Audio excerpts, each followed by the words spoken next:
town took over, you know, like became, you know, in the running for all of a sudden, like the Seahawks, I think.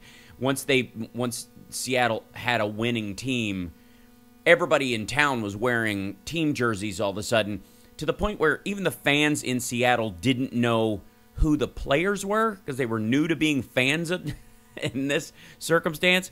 And ultimately, these folks ended up kind of walking around in jerseys that just said fan on it. It literally didn't have a stake in this for so long. And there's a certain point to where you take democracy for granted for so long that you deal with this kind of catch-up period where those of us that are political wonks or dive into this stuff as our you know, as a form of intrigue, entertainment, we find it exciting or interesting, or as a civic duty. Clearly, we've been up on this stuff for years. There are always those who are late to the game because they are either too young for it to be an issue until such time that it is, or it doesn't matter until it politically affects them on a particular issue, which is always a strange one to me.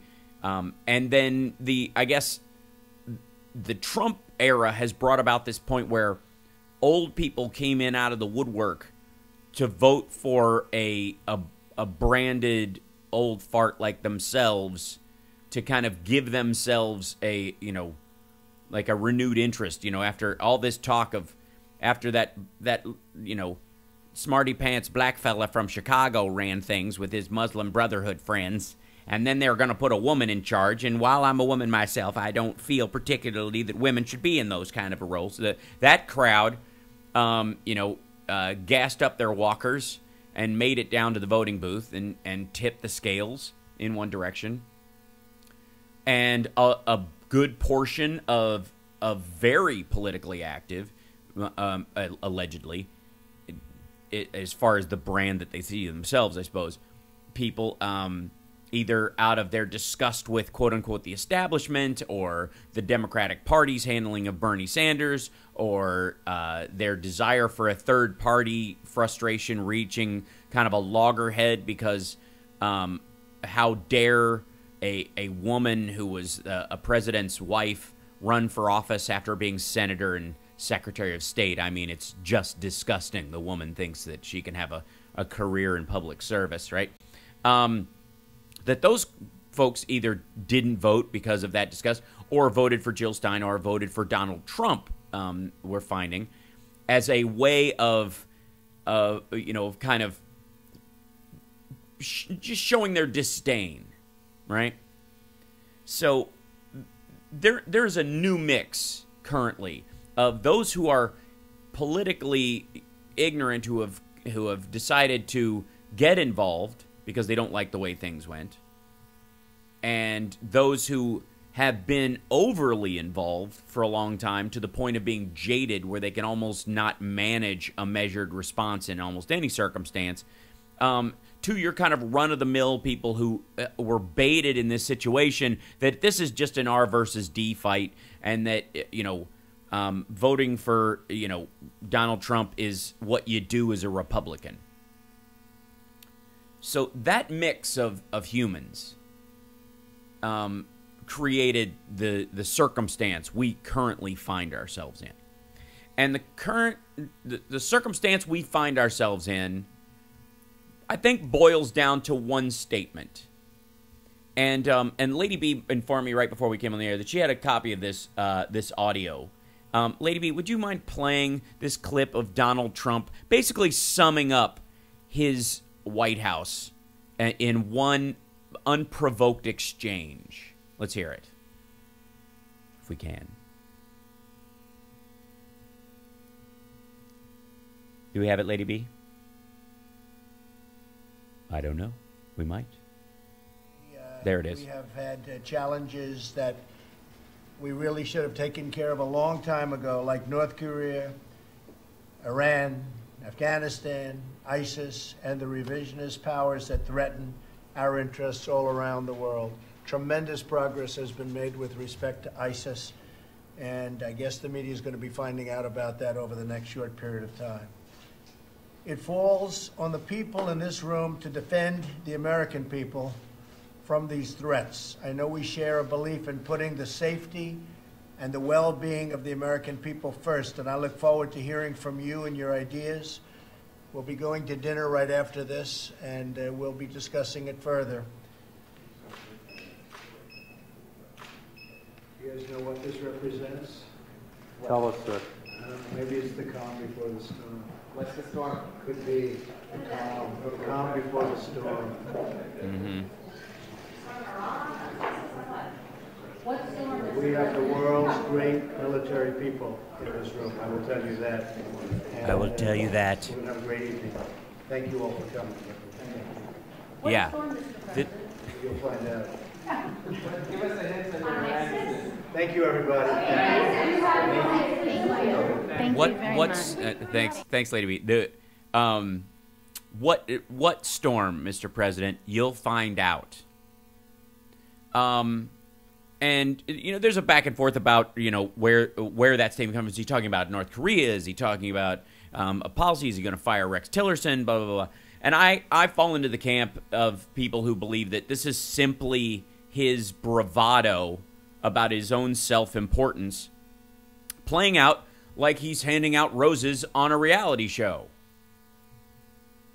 That ultimately, Trump's entire strength point comes from the overreaction of the media to stuff that he says that is frankly gibberish most of the time. That it has to be walked back or rehashed by his staff after he says we're going to wipe out Puerto Rico's debt, because that's a very popular sounding thing to say, and it also sounds very powerful. It's not based on any reality. It is a fantasy he's just made up in his head, but it makes him seem so much more important to the process than as a president or a human being he actually is. And that is the essence of when Donald Trump speaks and how his staff, which we found out this week, Rex Tillerson referred to him as an effing moron in front of multiple witnesses, didn't deny it when he came out to do his denial press conference, which apparently ticked off Trump even worse. But he can't fire him because if he fires him, he loses Mattis and Kelly, allegedly. My personal belief, and I will kind of shore up why after we come back from the break. My personal belief is that he can't fire Tillerson because Tillerson was Putin's boy. Tillerson is the one that Putin insisted that he hire to protect himself from a State Department that under Hillary Clinton had made, big moves on curtailing Russia's power in the world. And Canada took a big step towards that just 2 days ago. We'll talk about that when we come back. It's the Hal Sparks Radio program, mega worldwide, on WCPT Radio, Chicago's Progressive Talk, and halsparks.tv.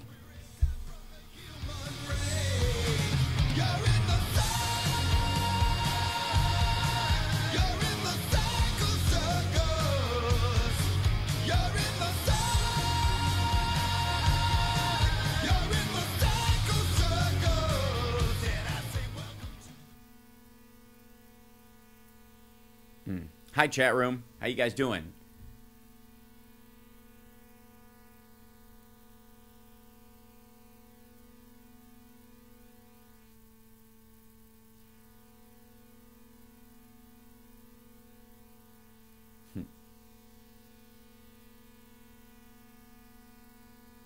Yeah, I agree, Brad. I think he just said that out of nothing. And yeah, Carl, you're absolutely right. It's just it's a deflection. And hi, Julie. Glad you're feeling better.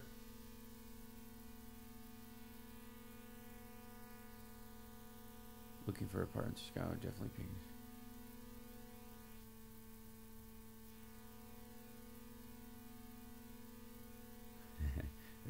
I made sure that when I bought our home theater receiver that it was capable of outputting through the speakers or headphones at the same time. That way my wife and I can listen simultaneously. Well crafted, Carl. Of course, you and I are cut from the same techie cloth, it seems.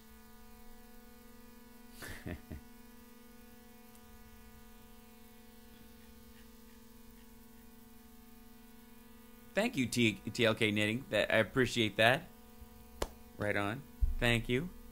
What is that hum? Oh, you're getting the hum. Some people get the hum, others do not. So it's hard to say. The HAL Investigate Russia Fund. Thank you, Billy. We actually have progress on some of that today. I'm going to talk about that this show especially because inspired by Rob Reiner, I've been started digging a little deeper as well. So still hum. Some people hear the hum, some people don't. It's a mystery. It's a mystery. Might be a YouTube thing where people are. It's hard to say.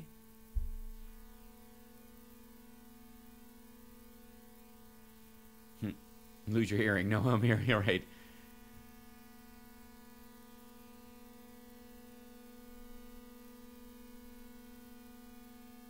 Just wanted to dress your room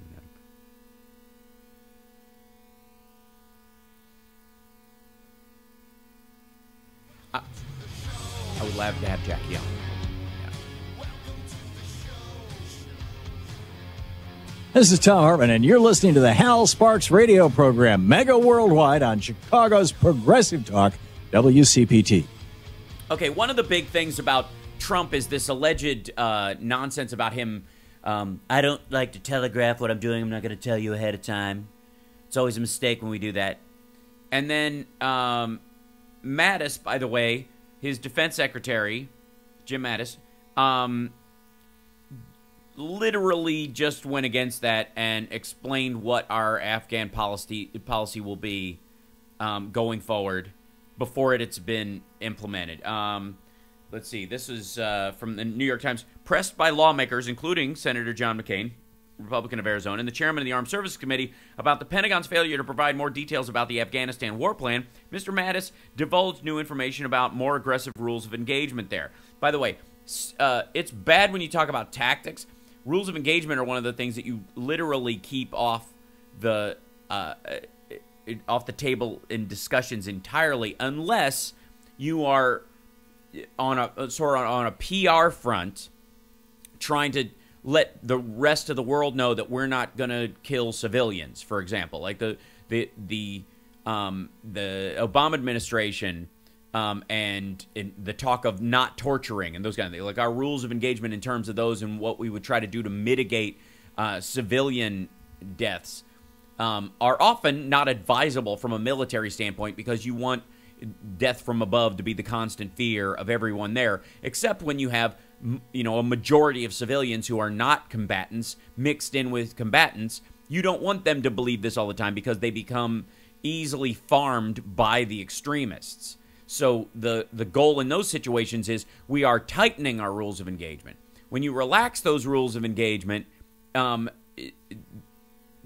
that's a destructive that doesn't help. That doesn't help your strategy actually play out because the villains expect it more, and the civilians now believe that you don't care that they're there and will kill them. So Mattis comes out, does the exact opposite. So this whole the calm before the storm stuff, that's nonsense. Okay, other piece of news, and I'm going to kind of gallop through with all this information for a bit, and then we'll unpack it, just because there's so much going on, and I want people to know that in light of both the hurricane, the new crap jobs report that came out, which we're underwater for the first time in I think 7 years, at negative 33,000 jobs or 30,000 jobs, that a lot of this stuff is getting buried, and not just over the last week, but over the last couple of months. And one of the big ones that came is, if you recall when Erdogan was here, the president of Turkey, and his guards beat up American protesters. And under any other presidential administration, they would have been tossed out immediately. There would have been a major statement by the administration, and Trump did next to nothing. As a matter of fact, there's always been this feeling that between Erdogan and Putin and Kim Jong-un and Kim Jong-il, ultimately, that he, and even Saddam Hussein, he kind of appreciates dictators, that he's impressed by them, curb stomping people. Well, it turns out that we have, and I'm quite not sure. Thank you, Donna. And by the way, thanks to everybody who's joining us in the chat room at howsparks.tv. If you're listening on the radio, that's awesome. If you're home or whatever, it's another way to hear it. And of course, WCPT820.com is another source. If you have your phone and you're in your car and you can't get the station when you're traveling about, just give that a shot. Not just for my show, but for everybody who's on here. Currently, there are a dozen Americans jailed in Turkey that are being held as effectively hostages. They've been, I guess, are being threatened with long prison sentences as allegedly playing a part in the failed coup of Erdogan last year. Now, after all the dust up about, us getting a single North Korean hostage back, there are a dozen Americans in jail in Turkey right now because they were there either just because they were there or because they were actively involved in promoting democracy there, that they were living there and trying to make sure that it didn't turn into basically a military dictatorship. The White House is not moving on this at all. Erdogan's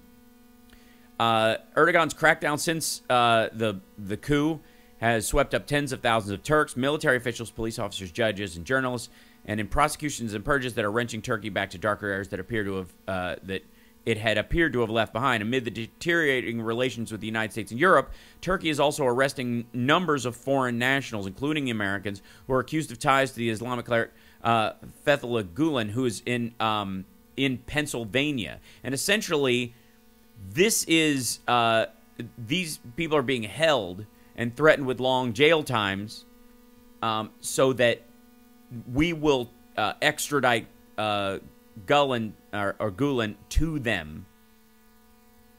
This is their attempt at a trade. Okay, so Erdogan, his guards attack Americans, kicking them in the street, unarmed protesters. No overt statement from this White House, and certainly nothing from Trump.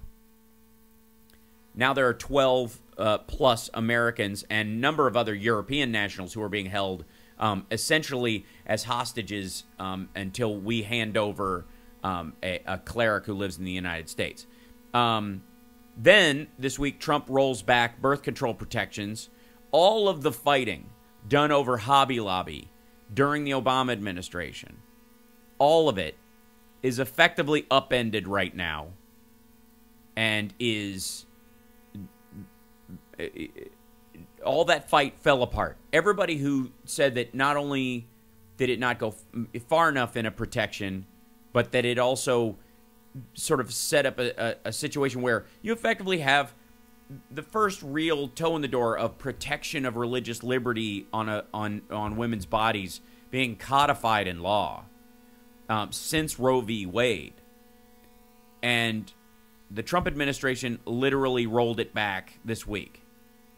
Along with, by the way, the protection for transgender state and federal employees. Where this is for the LA Times, where President Obama's aides said the government should protect the tens of millions of women who use birth control, President Trump's advisors said they were concerned by the government imposing itself on a small number of employees who have moral qualms over certain contraceptives. No one should be forced to choose between living out his or her faith and complying with the law, said attorney Jeff Sessions. By the way, that is an argument for not letting Jews come into your business. If you're a Christian extremist, that is an argument for not serving Muslims. for religious reasons. If you are seeking the protections of the government and you are operating as a for-profit entity in America, you do so under the Constitution. But this is their selective application of the law is indicative of how they view both women's rights and religious freedom in this country. So, and on top of that, the Obama administration lawyers had, last year, the Obama administration said federal anti-discrimination laws protected transgender workers and students, but both rules have been revoked under Trump. At issue is the meaning of the word sex in the Civil Rights Act of 1964 and Title IX Amendment of 1972. The Obama administration lawyers said these laws should be understood to forbid discrimination based on sexual orientation or gender identity. They cited, among others, an opinion by the late Supreme Court Justice Antonin Scalia that said an oil rig worker could sue his male coworkers for abuse and harassment under the law against sex discrimination. Returning to the older view of the law, Trump's lawyers said the Justice Department would not use the anti-discrimination law to protect gays, lesbians, or transgender people. And by the way, this is in line with the fact that at the UN, the United States, we refused to support a law that made sure that that LGBT people could not be put to death, that the death penalty could not apply to the LGBT community. And their argument was, and Nikki Haley said so much, was that we were worried about it being a creeping limitation on the use of the death penalty, period, overall for anything. We're just getting started. It's the Hal Sparks radio program, Mega Worldwide on WCPT Radio, Chicago's Progressive Talk. When I come back, we're going to talk about Trump reaching out to Schumer to try to come up with a great health care bill. Great. We're going to make something great health care bill. And his phone call to Chuck Schumer freaking everyone out. And again, this is all under the radar while we're dealing with the fact that he's ignoring Puerto Rico. The response has been mostly private industry and people are basically picking up the slack. We'll be back.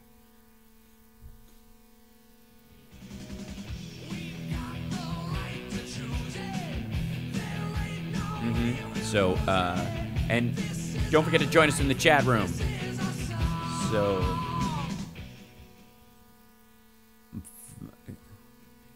I've got to, let's see. When we go to break, I have to port down the music, otherwise I lose, I get demonetized on YouTube. That's their way of doing it. So, there we go. I have to remember to port it back up. Hi, everybody. Oh, there we go. Nikki Haley's an interesting egg in this situation, in that she definitely has her blind spots, but other times she's been responsible for the only moment of sanity. Let's see. Hal Vickery, you're right. And so far as Trump calling Schumer, he got a boost in numbers when he was seen as reaching across the aisle. The problem is people aren't going to see this as him actually doing that.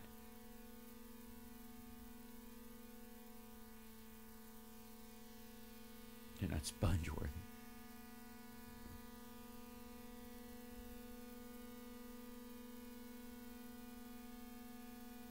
Yeah, and as Governor Haley made the call to take down the Confederate battle flag. Right. You can see her operating within a very fine set of limits.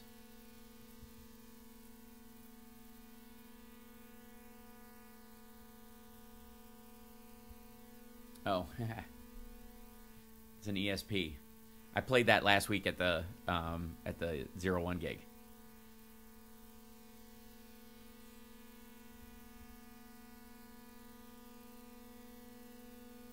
And it's too bad because he needs to reach across the aisle to get something done.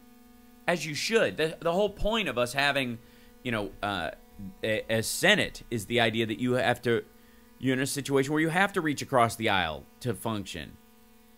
That if your idea can't be, if there can't be a consensus made, then it shouldn't be something that's implemented in a democracy.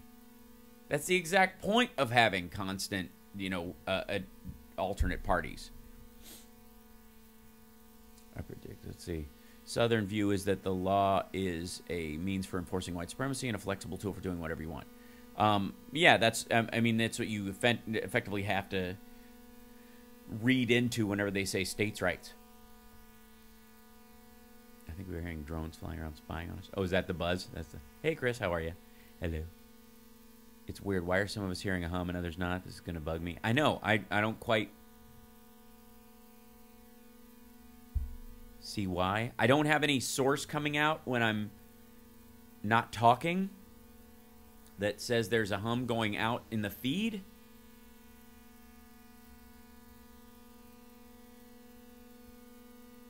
So, yeah, maybe that. Is everybody with the hum, are you listening on a computer or the app?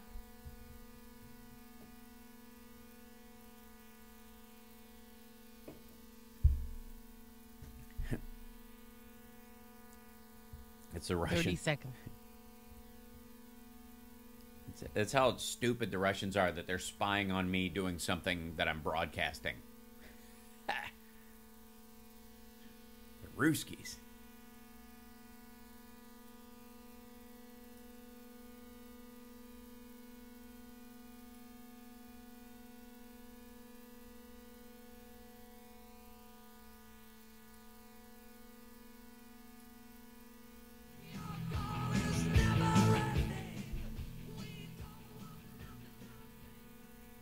Now back to the Hal Sparks radio program, Mega Worldwide, 773-763-9278. So there's never a never-ending kind of horn of plenty of nonsense that comes out of the White House on a very regular basis, and some of it is effectively a. Is there a live? The Gish Gallup is when you just. In a debate, you just flood lies into it, and the idea is that they only end up rebutting one or two of them, and the assumption in the mind of the listener is that all the rest of them must be true. That's what a Gish Gallup. The Trump trot is effectively just throw out a bunch of news garbage that is so incendiary that people miss the important story that's hidden by it, effectively. And this mix of calm before the storm and him calling Chuck Schumer to talk about a great healthcare bill. So he literally tweeted about this and confirmed that he actually called, there was this story coming out that, a well-wired Republican, whatever that means, told Axios that the failure to repeal the Affordable Care Act means Trump can move without hesitation or ideological implementation to make a deal. Same source predicted it would depress Republican turnout in the 2018 midterm elections as Trump voters are further disconnected from the congressional wing. And Trump reached out. He literally confirmed this on his Twitter feed. Reached out to Chuck, and at the end of it, if I can find his tweet, it's so absurd. He uses an exclamation point on a question. Like it's very strange, the man, when he's when he's toilet tweeting. So then Tom Price gets dumped, right? And this is the news from last week, and we find out that that Mnuchin is using military and government planes for personal trips and going snorkeling, and all these guys are on the taxpayers' dime, running up as big a tab as they possibly can. And from that, we find out that Paul Ryan, when Tom Price who supposedly resigned, right after that happened, Speaker Ryan called the White House to ask them to reconsider firing Tom Price. His longtime friend referred to him, said he was a good man, and this is the story. This is the part of the story that stood out to me. Was that Price had long had the speaker's ear on policy matters and was part of Ryan's old, and this is in quote, Jedi Council, a group of fiscally conservative rabble-rousers who used to powwow when the Republicans were in the minority. They had a little group called the Jedi Council that they were on, where they could pretend they don't represent the Empire, I suppose. Honestly, like just a pile of what the hell. So Ryan called, obviously, the call apparently was to Kelly. John Kelly, the White House chief of staff, called the Wisconsin Republican minutes before the departure was announced Friday afternoon. It was a heads-up call, one White House official. Ryan urged Kelly to reconsider and touted the Georgia Republicans' experience in Congress and worked as a mission. One of the people familiar with the call says, but Kelly made clear that Price was out and the call quickly ended, one of the people said. A spokeswoman for Ryan and a White House spokesman declined comment on the call itself. So not only did Ryan ditch this, did they ditch Price, but Ryan himself calls to try and undo that piece because Tom Price represented a member of what Paul Ryan called the Jedi Council, which, I mean, my nerd nerve is just worked to a fray considering that. But he was part of a group of fiscally conservative Republicans headed by Paul Ryan. That's what the group was. Tom Price was part of Paul Ryan's private little cadre of fiscally conservative Republicans. This is what how they defined themselves. And then as soon as this guy gets in office, as soon as Tom Price gets in there, he and all the other people that of the same ilk, all of them start running up these huge tabs on the government dime, basically just living like Russian oligarchs, essentially, seeing that this is, now that they're in power, they have the right to, to all the things they claimed the Obama administration was doing. All this, like, living like a king stuff that they sold as this, how dare the Obamas have a nice dinner or use the good china, like that kind of like crazy stuff. And then as soon as they get in there, I can't stress this hard enough. Paul Ryan has a small group, a private group of quote-unquote fiscally conservative Republicans, of which Tom Price was one. Tom Price loses his job because he's running up $480,000 in travel in less than 6 months on the job. And instead of Paul Ryan going, wow, I had always assumed he was a fiscal conservative from all of our talks while we were in the minority as the Republicans, instead of having a moment where he realizes that Price wasn't living up to the promise of the Jedi Council, Paul Ryan calls and tries to save his job. Paul Ryan tried to protect Tom Price, the member of his ridiculous little fiscal conservative subgroup, his college Republican kegger, I wish we could get rid of Medicaid crowd because it, uses up too much federal funds, tries to save Tom Price's job after he runs up $500,000 in travel costs because he, I guess, can't fly commercial because ick.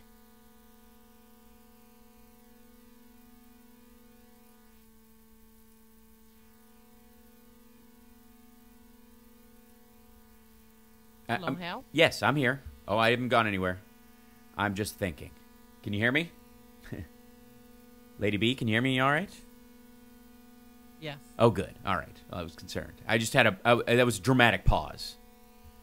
But this is indicative of how the Republicans run things, or don't, or are incapable of running things.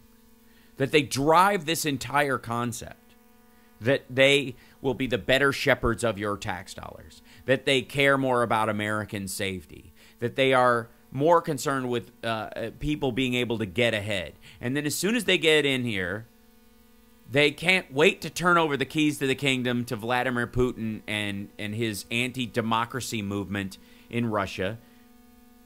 They can't be bothered with even the most plain, fundamentally normal gun regulations.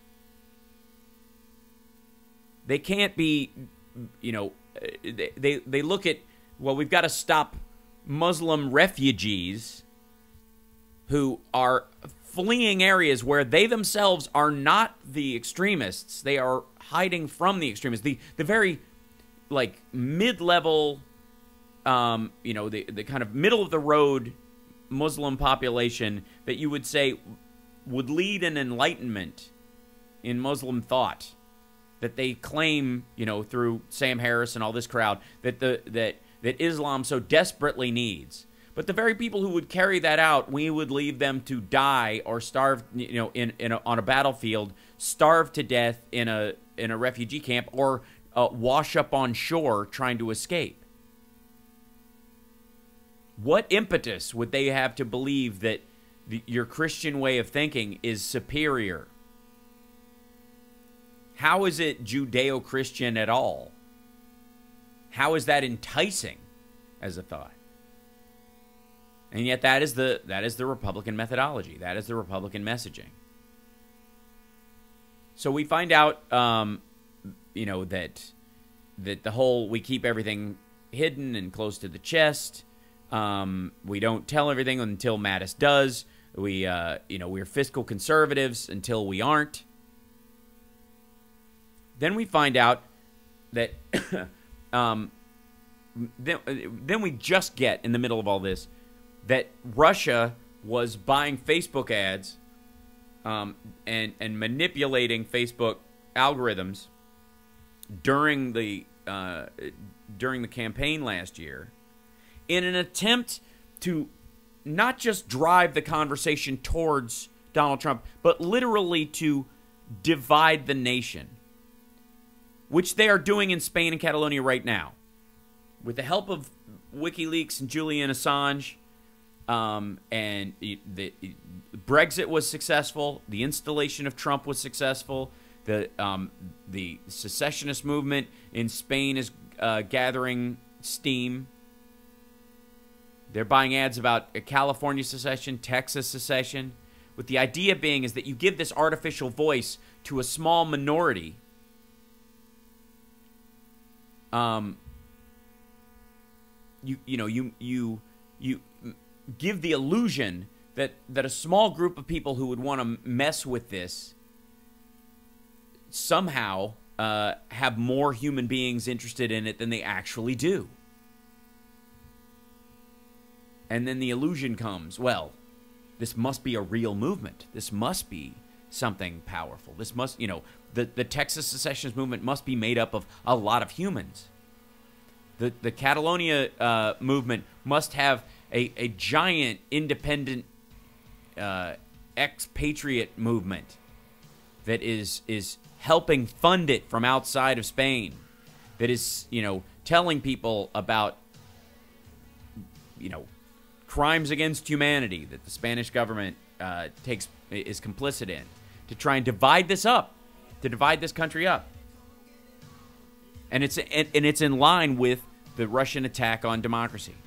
When we come back, I want to talk a little bit about that method and that messaging from Russia, how they use Facebook and Twitter, and the rabbit hole that you go down once you start looking at the Steele dossier, which is back in the news, and the details that are in it that got kind of hidden in the Trump trot that has to do with the, that came from the more salacious aspects of that made us miss some of the things that could have been a warning even earlier.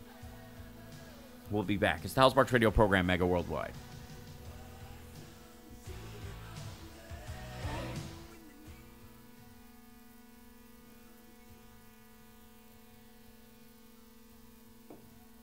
Mm-hmm.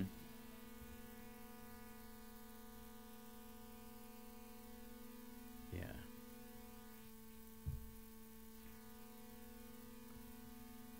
I try to do dramatic pauses every so often. It just sounds, and we have so much dead air sometimes that it. I think Dude, you gave me a heart attack. I apologize. Right? I was trying to, I won't do any more of those until we are 100% on sound. But I think we have been this show so far, right? Yeah, it's been great. Yeah, so fingers crossed this But solves you it. scared me. I know. I apologize. And I think the battery on this iPod Touch that I'm using for the broadcast might even be in better shape than the old one, which they would die.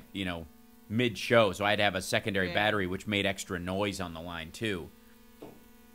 Yeah. Right. Yeah. But this is great. Yeah. Good. Right. Okay. Oh.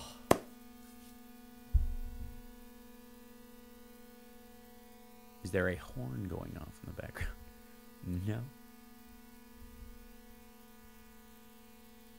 No.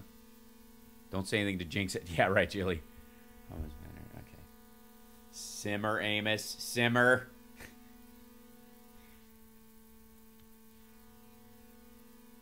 Way to go, Al. Just put the whammy on it.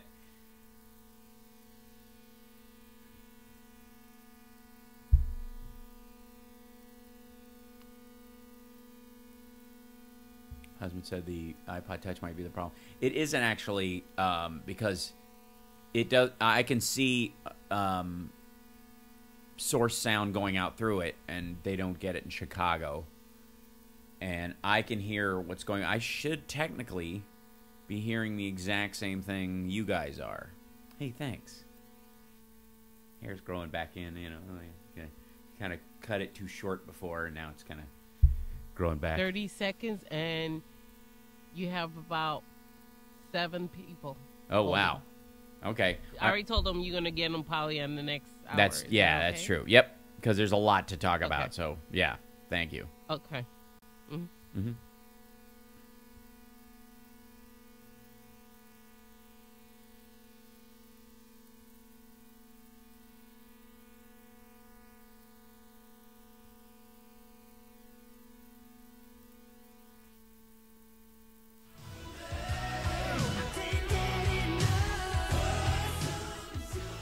Now back to the Hal Sparks radio program, Mega Worldwide, 773-763-9278. So when we got news this time last year of the Trump dossier, the Steele dossier, and BuzzFeed releasing it, and then the Access Hollywood tape came out this weekend last year, and the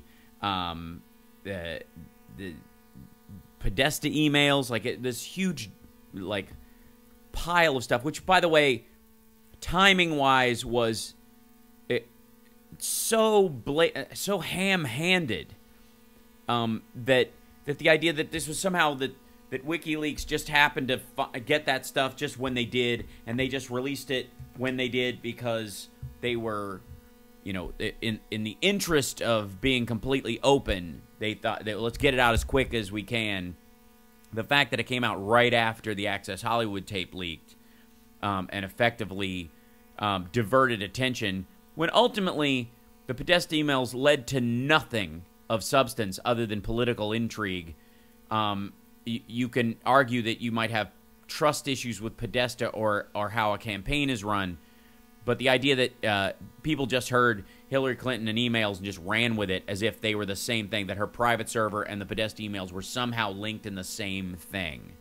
So, the story that came out from when the Steele dossier was released, a lot of what was attached to that got caught up in is this idea that Trump had allegedly been involved with prostitutes in Russia, that there was compromat, this compromising information that they were using to blackmail him, that they had been involved with him for up to 5 years, if not, and there's another part in it where it says 9 years, where they had been financially involved with Trump. They had offered him some deals in Russia that he, according to the Steele dossier, he did not take ultimately.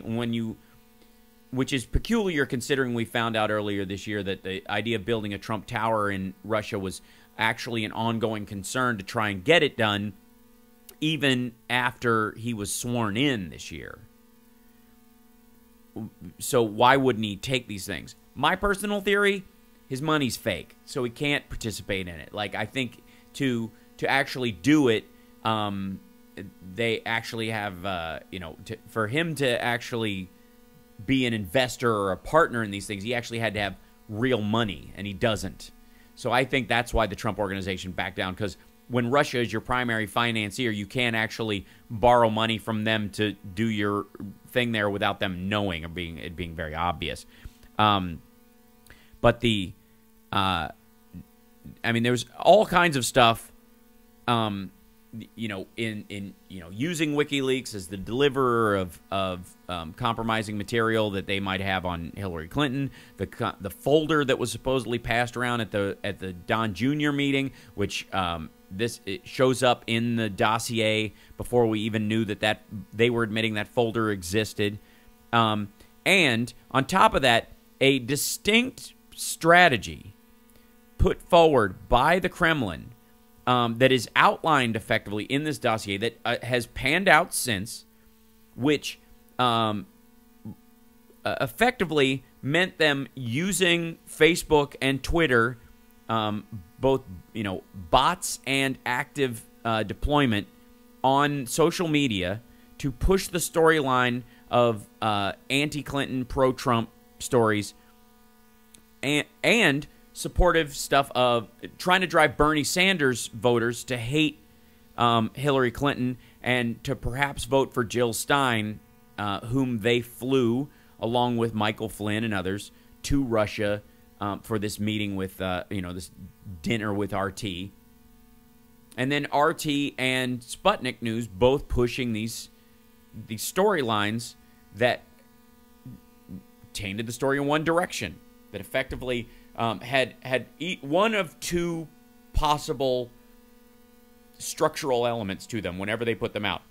The primary one being anti-Clinton, anti-establishment storylines that benefited Trump passively, actively pro-Trump stuff, like the compliments coming from Putin himself, and effectively the undermining of democracy as a whole being Putin's entire scheme, is ultimately the goal. The idea that he was somehow pro-Trump is a fallacy. It's just Trump is the best chaos agent he could come up with. But there was a point where they literally said, in terms of how they were using information and their tactics involving pro-Trump they said they wanted to target specifically educated U.S. youth to be targeted as protest against Clinton and a swing vote in an attempt to turn them over to Trump. Russian leadership, including Putin, celebrating perceived success to date in splitting U.S. hawks and the elite. Kremlin engaging with several high-profile U.S. players, including Jill Stein, Carter Page, and former DIA Director Michael Flynn, and funding their recent visits to Moscow.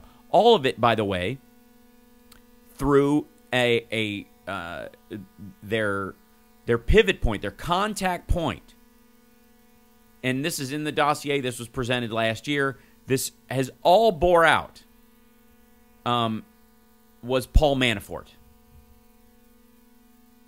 Paul Manafort's attachment to both Russia and the Trump organization was effectively the primary conduit. And using the social media strategy of basically get people to hate democracy because it requires compromise.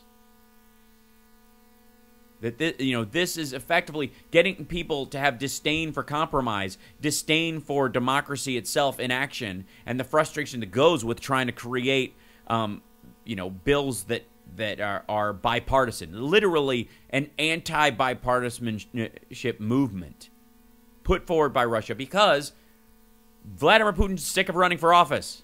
He's sick of swapping between being the PM and the president of Russia. He wants to just stay in control, and the only way he does that is to basically teach the Russian people that it's a worthless endeavor, and that we're better off with sort of a monarchical federalist system that he runs with his buddies, because that's effectively what they've got now. But he just doesn't want to have to run for office anymore. So what he does is make democracy look like garbage, and this is how they did it. This is, I've heard from a couple of sources that the quote unquote PP tape doesn't exist, but there is a lot of other sexual compromising material about Trump. But that story was kind of a blown up one. It may well actually be true, but ultimately it does. There's so much of it, it doesn't matter. Any one thing won't do it. And then we get news coming out that one of the producers on the Apprentice, says that Trump made, and I quote, unfathomably despicable racist comments while on the set of the show, and that they were rolling the entire time, and that there's footage of this, quote, somewhere in some warehouse. And this is Bill Pruitt, who was the producer of seasons 1 and 2 of The Apprentice. He was on mic, on camera, in the booth, while all this was going down. And this is all recorded. He said, I assure you, when it comes to Trump tapes, this was last year he said this, as it comes to the Trump tapes, there are far worse, just the beginning. This was when the Access Hollywood tape came out. We got to take a break. When we come back, we're going to take some of your calls, 773-763-9278. But I also want to talk about what comes from the Steele dossier that is starting to work out, and how they ended up effectively developing on the fly a system that was so easy for destroying, any semblance of balance in our democracy. We'll be back.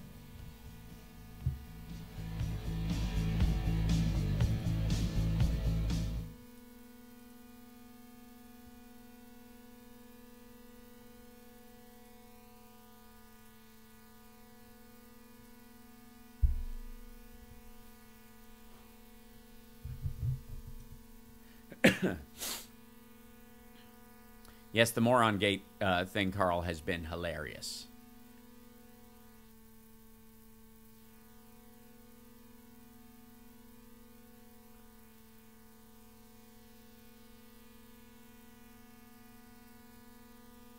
You think the PP tape is true because it triggered Trump? I agree. I mean, I personally think so. I think it happened. I question whether there's actual tape.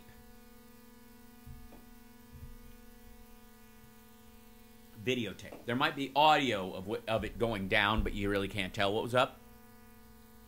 Yeah. That's my theory. Is that the room was bugged. They didn't start filming him till later. And then at the subsequent trips where they're filming him, I think they have, not just... My guess is there's Don Jr. and Eric stuff. That would make sense. Any comment on Alex Jones blaming Dems for the Vegas shooting? Alex Jones is an idiot.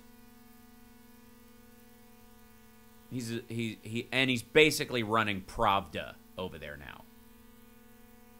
He is a state-run media thing. He is InfoWars is the RT of the Trump administration. There is nothing that Trump can do that Alex Jones won't like. Find a way to like. There's just no other way to say it. He is all in.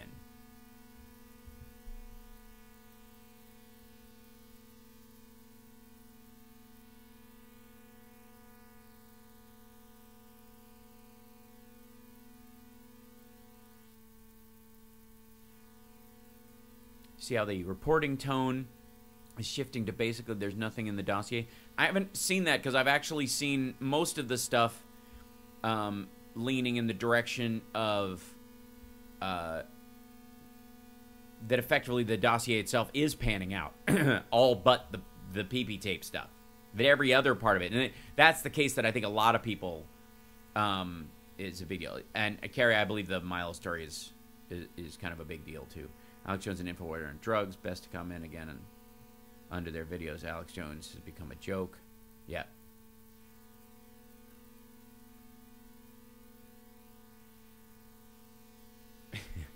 JG, you are correct. I believe that is the case. He would say that, demons, that's the only way you could drive out demons or something. Still humming. CPT has another radio show on in the background. Maybe that's causing the humming. No. I got nothing coming this way.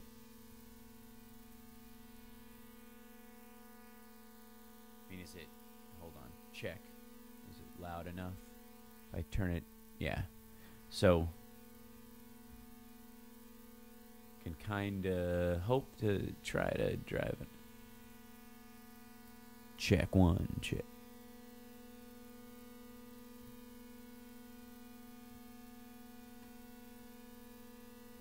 Yeah.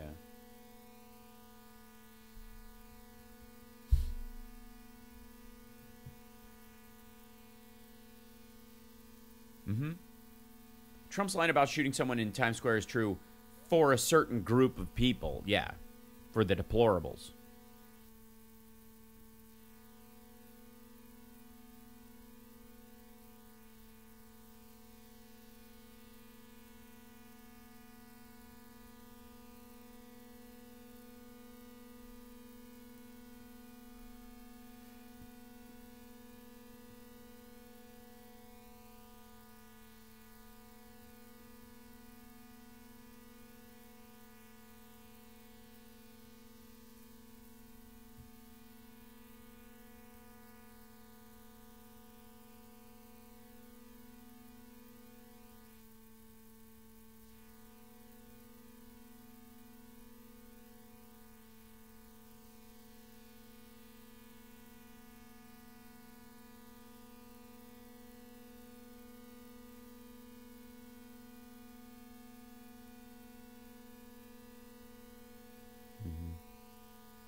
$30 seconds. Mm-hmm.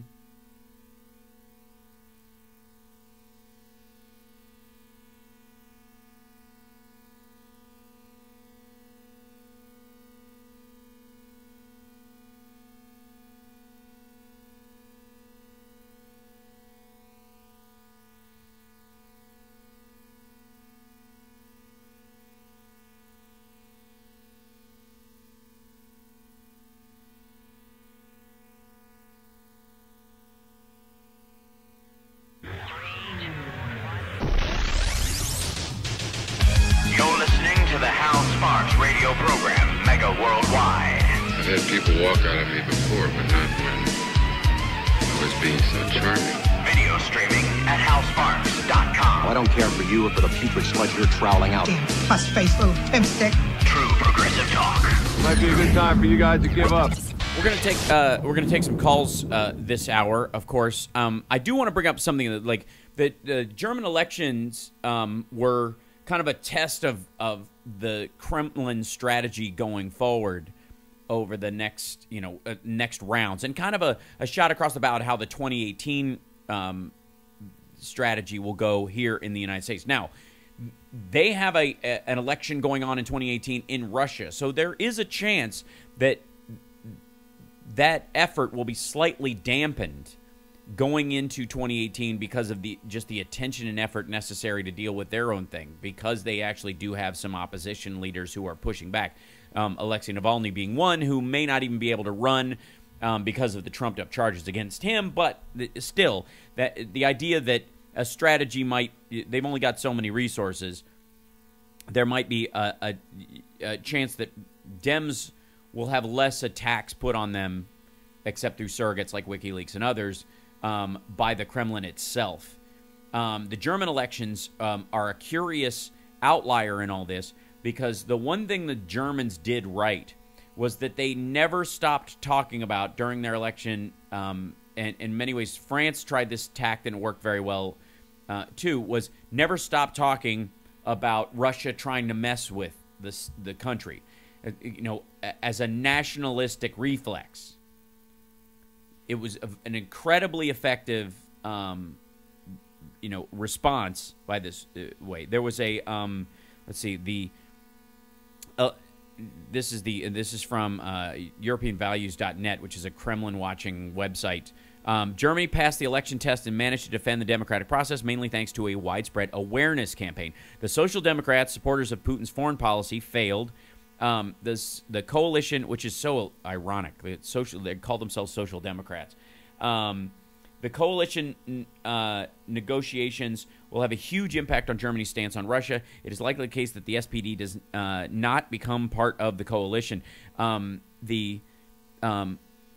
This is from the top of their thing. I wanted to read this. Autumn has begun, and Russian media and bots have been busy working on a few campaigns. The long-awaited German elections resulted with a weakened Angela Merkel and a shockingly strong AfD, which surged from 0 to 91 seats in the chamber of 631 lawmakers.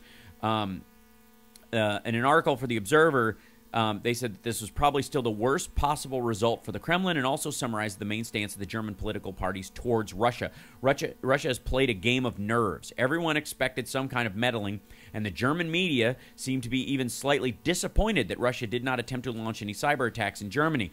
Is it possible that the Kremlin has decided to rethink its approach? We doubt it. The smart German defense was to never stop talking about it. The whole country was watching. Even the readers of Bild were aware of the threat. However, Russia has been gaining ground slowly and systematically. With its gain of 13%, the AfD might be a temporary phenomenon, succeeding to channel frustration with Merkel and benefiting from anti-establishment sentiment. But there is something unique about Germany, namely its Russian immigrant community that came out heavily in support of AfD. Millions of German voters were reached by pro-Kremlin media that apparently enjoy more trust than mainstream German channels. This is their effective, call it the InfoWars effect in Germany, from as far as the pro-Kremlin media. Moreover, the game is far from over. A senior German intelligence official, Burkhardt, even has warned that foreign powers, including Russia, could try to shape the outcome of the talks by German parties to form a government coalition. So while they were not able to affect the vote, they are attempting basically to undermine trust between the parties, so that even though they've gotten a more balanced group in there, that using divisive talk will drive the parties so far apart that there'll be less bipartisanship, their effective equivalent of bipartisanship. So this is, Russia's got only so many games it can play out in this circumstance, and they're going to use all of them on us in 2018. I think there may be, like I said, some diminishment in it simply because of the effort necessary to carry out their own elections and work on their own strategies. They may be busied with that. That being said, they've outsourced this behavior to Macedonia and others before. It is really a matter of cash and not effort, so there is reason to believe that they already have a strategy. The only thing they won't be able to do is modify that strategy on the ground depending on new players on the field, effectively new Democratic and Republican lawmakers who are running for office that they don't already have vetted or have compromat or have information on. So that is something that we as a country, the one unifying thought that we should all have is be on the lookout and be aware that the Russians are going to use whatever your prevailing political thought is to make you more hostile to other people's ideas than you might be, to the point of instant impasse. And if they do that, they have effectively succeeded. That that everyone who views themselves conservatively must view every liberal as an enemy, and vice versa. And we have a responsibility as Americans to deal with the messy parts of democracy. While we don't have to, give time or undue space to racists like Milo Yiannopoulos and that crowd, we certainly can listen to conservative thinkers and, even the Lindsey Grahams and the John McCains of the world with an open mind to discuss stuff. It doesn't mean you don't vote your principles. It doesn't mean you don't state your principles or whatever. But vilifying the people is a very different act. And I think it's super important that you understand that the strategy of the Russians and others who would like effectively to diminish the status of the United States and to gain ground and control. And this includes China as well, who's a passive beneficiary of this tactic. Do want this to happen. They do want it to play out. And to as much as we, as much as we, and the AfD, I read that fast. Thank you, Julie, in our chat room, is Alternative for Deutschland. It's one of the other political parties. It is effectively like an alt party, But it's important to keep that, structurally in your head. And the one thing, no matter what your feeling is, make sure you vote. You actually vote. Because the idea is driving you away from the process of democracy entirely is the strategy. Even if we have a very divisive vote, if the vote is powerful and overwhelming, it still affirms democracy, right? So, and again, if you live in one of these, like, if you're conservative and you live in a red state that always goes red state, or you're blue and you live in a blue state and it always goes blue, so why bother voting or whatever, effectively undermines the strength of the argument of the side that you're on. I don't have to vote. I live in California, or I live in, or in the case of Pennsylvania or Michigan, this illusion that it's blue affects things greatly. So if you believe in the ideas that the party that, is most prevalent in your state actually supports, then you have a responsibility to go out and add that extra one person that, which adds up over time. If the state's just going to go your way anyways, then say, yeah, overwhelmingly we believe in these ideas. We believe in choice or LGBT rights or fiscal conservatism or fiscal or anti-austerity or the support of Medicaid for all or those kind of things. If you believe in that, then it is much easier for your senator, your a president or a cabinet member who comes because your party did go a certain way. It gives them strength to make their argument in front of others. Whereas if it just kind of like, it's going to go that way, so you just take a pass, it softens the entire vote. When we come back, we're going to take your calls. 773-763-9278. It's the Hal Sparks radio program, Mega Worldwide.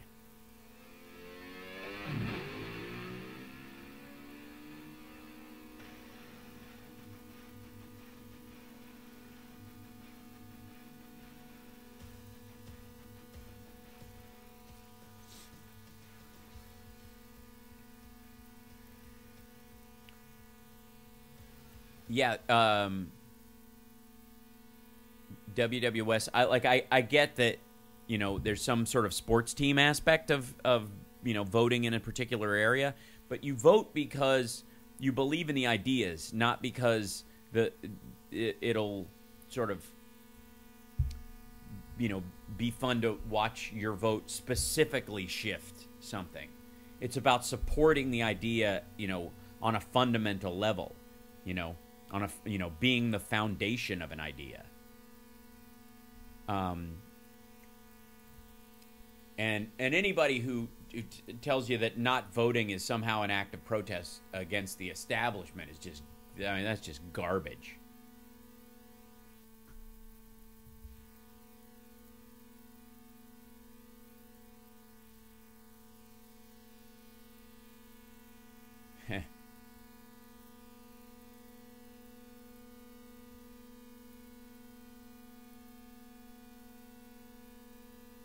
Well, Lord Dracul, I think they're just, they want to be like you, not the other way around.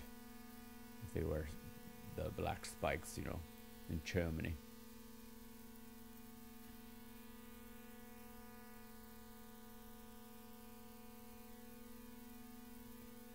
You are making a difference, WWS. That's what I'm trying to get across to you, is that you, by reinforcing, this is brick and mortar voting. You want the building to stand. You want the building to stay up. That's why you vote.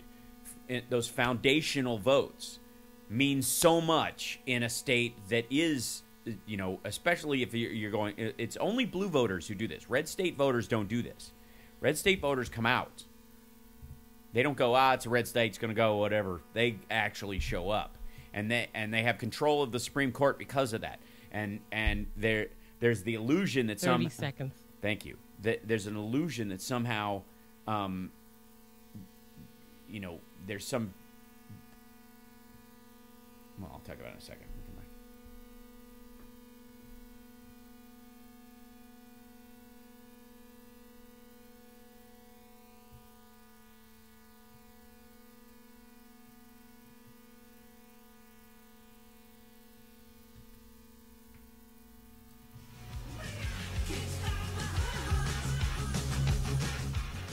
Now back to the Hal Sparks radio program, Mega Worldwide, 773-763-9278. Let's take some calls, Lady B. Who do we have? We have Steve from the Gold Coast. Right on. Hey, Steve, welcome. Well, thank you. Thank you for taking my call.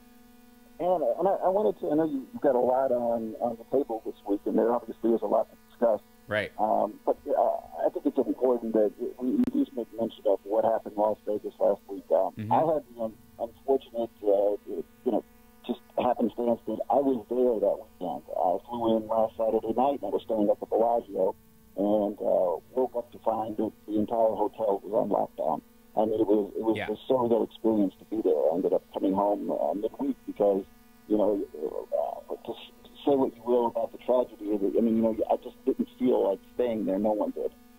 In the wake of what happened, I mean, how do you enjoy yourself, in that sort of environment? So, like a lot of other people, I just chose to come home. Mm-hmm. But, if you've never experienced something like that, if you've never been in a city like that, I went down to where it happened, and, again, it's just surreal, and it really brings home this idea about, having to address this issue. And I'm really tired of the right, after every one of these incidents, saying, no, you people on the left are trying to politicize guns. Well, exactly when is the right time to talk about it if not now? Right. You won't let us talk about it, any other time, but we can't talk about it right after the fact.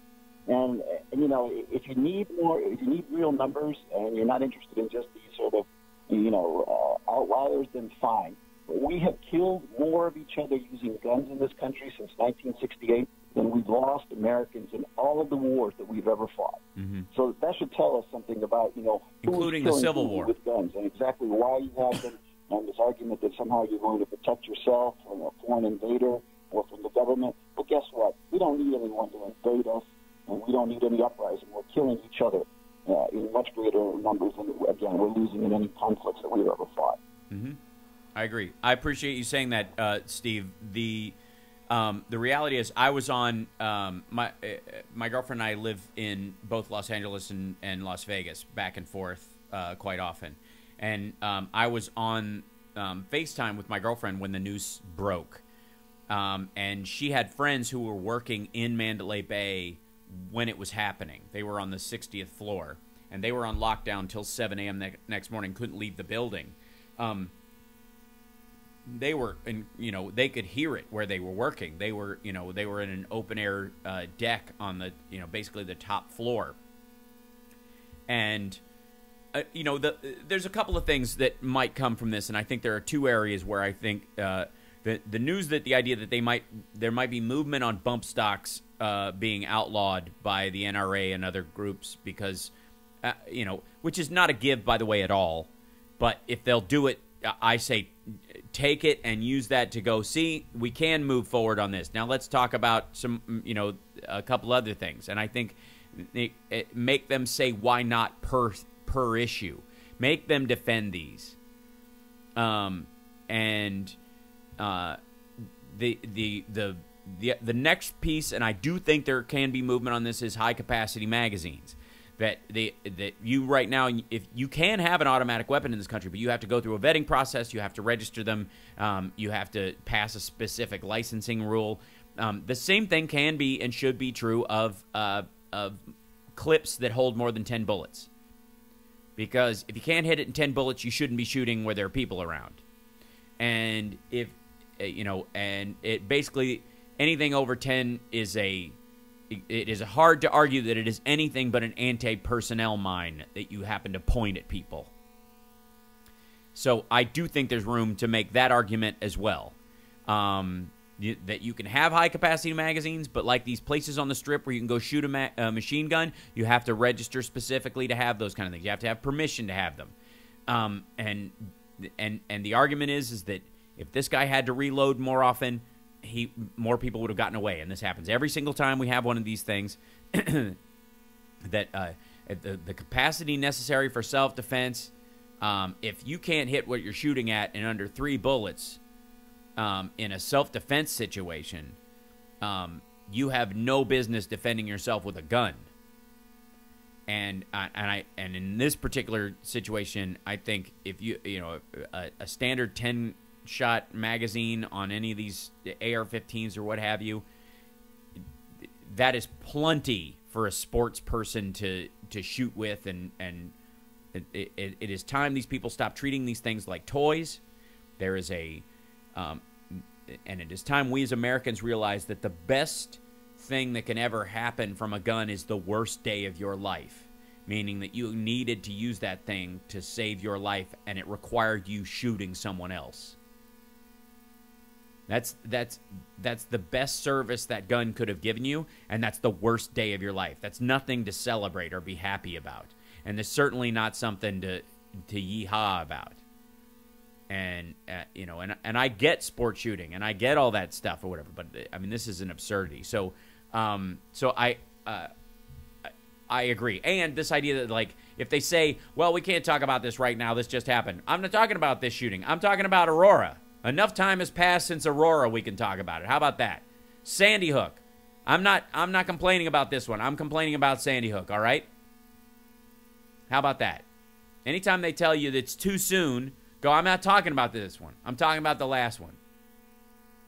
I'm talking about the children. I'm talking about the people in the movie theater. And in 6 months, when we have another one of these, I'm talking about Pulse. So I agree. I appreciate the call, Steve. Let's take another call. Who do we have, Lady B? We have Ivan from Chicago. Cool. Yeah. Hi, Ivan. Hey, Hal. Go ahead. What's up, brother? Let me get back to your opening. Sure. In Vietnam, we all, black, white, brown, partied to soul music. Mm-hmm. The youth at home of our generation partied to soul music. Mm-hmm. And stood up to the racism, war, and corrupt politicians. Unfortunately, the 60s generation, my generation, instead of standing up for the ideals of our youth, many turned into, with the onset of old age, a bunch of frightened little lemmings. Now, let me just make one comment about Afghanistan. Mm-hmm. If we watch the Ken Burns series on Vietnam, yep, we hear the same failed policies about Afghanistan that we heard 50 years ago. Stop them over there, more troops, more bombing, more training for the Afghans. We have been there 17 years. We have failed. Time to come home. Mm-hmm. I agree, and I think if you look at the Iranian, the Iran policy, that they're trying to roll back the Iran policy. Effectively, the only reason we're in Afghanistan and Iraq strategically is to box in Iran. That's the only reason we're there, because Afghanistan is on the right side of Iran and Iraq is on the left. We have effectively bookended that country, and the idea that somehow that is a good strategy overall for peace in the Middle East, when effectively we have a ton of Persians, by the way, who live in the United States, who are not aligned with the mullahs, who are peaceful, lovely people. I see them everywhere in the city. My old bank teller is Persian. She's one of these Iranian people who refers herself as Persian everywhere she goes. And these people are all under, most of them left the country when they were under 30 years old. Most of them, their parents were killed during the Iran-Iraq war. They have no particular bone to pick with the West in a negative sense. They don't blame us for the Iraq fight, even though Donald Rumsfeld sold them the chemical weapons that were used on them. They understand this was a war between countries, but we look at Iran, which probably has the most potential for being an ally in the Middle East. We sacrifice our relationship with them to the Saudis, who basically hold our stock market hostage. They have next to $1 trillion in our stock market, and if they took it out tomorrow, our economy would crash. Not because it deserves to crash, but simply because it would have the illusion of, oh my gosh, everything's going down. And before we figured out what had happened, our country would fall apart. So that's why everybody goes over there and bows and kisses their ring. Every time we have a president, they go over there and do that. And that's why. And so the reality is ultimately, America's best value, and I appreciate you bringing this up, America's best value is when we honor and support the variety of human beings on the planet, and that we make the case for equal protection under the law and religious freedom in its truest sense, in its non-discriminatory sense. And we do that, we become, the beacon.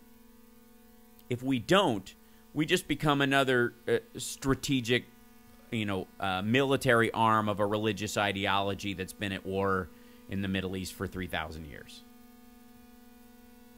And that is our issue. Do we want to be, live up to the honorable highest possibility of our Constitution, or do we effectively want to just be involved in a sort of a geopolitical Jerry Springer familial fight?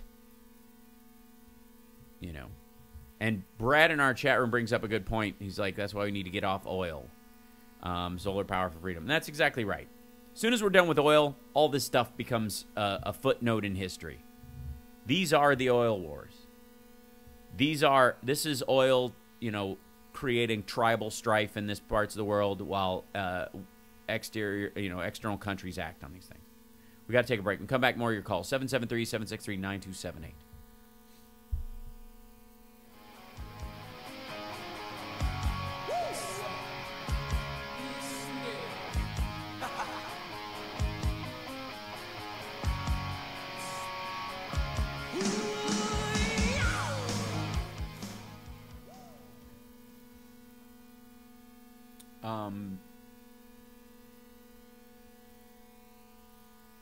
Sorry, I didn't see what. Yeah, solar power. Well, Tesla has talked about, possibly improving the electrical grid, helping rebuild the electrical grid in Puerto Rico almost from the ground up. That would be genius.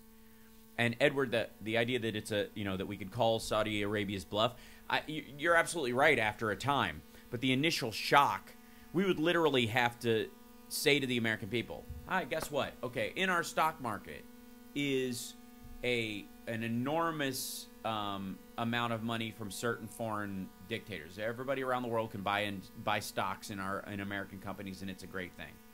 Tomorrow, we are shifting our strategy in the Middle East away from, supporting blah, blah, blah. And we have been threatened that if we do so, that they will remove money from our stock market. So, Americans who've been interested in investing, who've been holding your money off, hang out, because there might be a big price drop tomorrow because of what these people are going to do. And then let them go ahead and do it. And buy in when the stocks go down. Buy low, sell high. And now you can invest in the American economy because the companies are strong, the products are strong. These people just want to hold us hostage, and we're not going to do it anymore.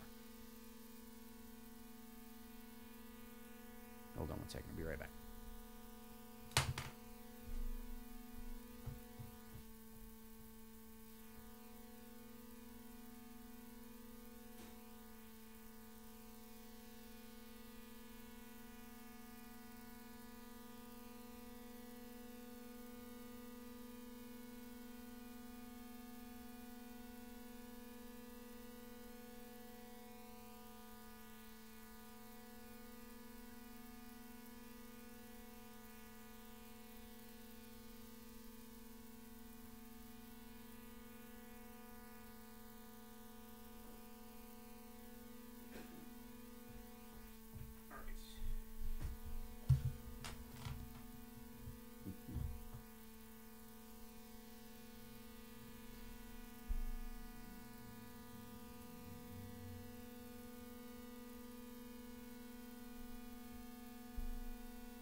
Oil will still be needed for things like plastic. There'll always be some form of oil economy. Well, we can make corn-based plastics, and there's enough plastic recycling stuff like available in the ocean floating around to make up for a lot of what we need. But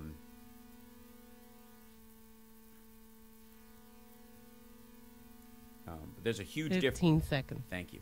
There's a huge difference between using oil to make an object versus burning it.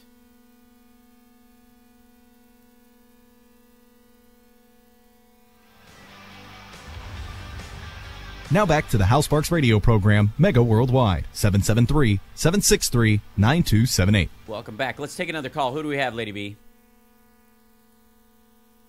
We have Paul from Seattle. Great. Hey, Paul, welcome back. Hey, how you doing? I'm good. Go ahead. Yeah, good. So, I mean, I'm struck this week by the fact that, in the last 6 weeks we've had 3 catastrophic hurricanes. Yep. And a great mass shooting of 586 people shot with bullets. I was thinking, essentially 50 dozen people were shot. Right. And I guess it's a good news day, miracle day, because only 5 dozen of them were killed. Right. And another 10 dozen were in the hospital. Are still in the hospital with serious conditions. But the good news is that only 35 dozen were treated and released with minor injuries. Right. That's why it's a good news day and a miracle. But more than that, Trump says this is the calm before the storm. Right. Right. So I have to think this guy, he's threatening us. He's saying that there's going to be another catastrophe of some sort, and I know what it is, but I'm not telling you. And Sarah Huckabee Sanders knows what it is, but her explanation is just all options are on the table. This is like abuse. This is abuse. It's threatening us. I don't care that the catastrophe is somewhere else or it's a war. They have a war in mind, and they're not telling us. This is insanity. Yeah, I completely agree. There is a and by the way, I don't necessarily think Sarah Huckabee Sanders, I disagree with you that I think she knows what he's talking about, because I don't think she knows what he's talking about. I think she knows he could be talking about 8 or 10 different things, but what they do is so slapdash and so full of crap that I don't think they have a strategy of like, watch, what I'm going to do is I'm going to tease what we're going to do with the Iran deal and make them shake a little bit, and then we'll do, like, I don't think he thinks this through at all. I think whoever was just talking to him, I think somebody said, there's a calm before the storm every time, blah, blah, blah, or he heard that phrase when the in between hurricanes, and suddenly that became, he wanted to say it because it sounds cool. That's his meme. Right. Yeah, he doesn't. It doesn't have any genuine meaning because the man doesn't know how anything works. He doesn't know how any of this operates, and he hires people who have no idea. And when he does finally hire someone who kind of does figure out the job on the play, like Tillerson and Nikki Haley have been doing apparently, they hate him. They can't operate with him. Right. They call him an effing moron, or like Nikki Haley, they completely contradict all of his strategies. They absolutely do the exact opposite. And the only thing she ever does is go back on the news the next day and go, this is exactly what the president wanted. And he, like some sort of Manchurian candidate who gets his information from his staff via the television, goes, that's what I always was going to say. I was just about winning, and we won, and that's all that matters. Pass the ice cream or whatever. I'm going to push the Coke button. There is the strategy around this is garbage. What he's talking about, calm before the storm and all this stuff, he just means news stories. He has no idea. Right. I'm not necessarily encouraged that the NRA and the idea that we're going to get rid of bump stock is meaningful. I think I'm cynical enough to think that what that means is that we'll get rid of bump stocks, and that will just clear the way for fully automatic. Who Who needs bump stocks when you just have fully automatic? Well, right? I don't think I don't see fully automatics coming back, because that was a law that law would have to be repealed, and that he can't strike that off with a stroke of a pen.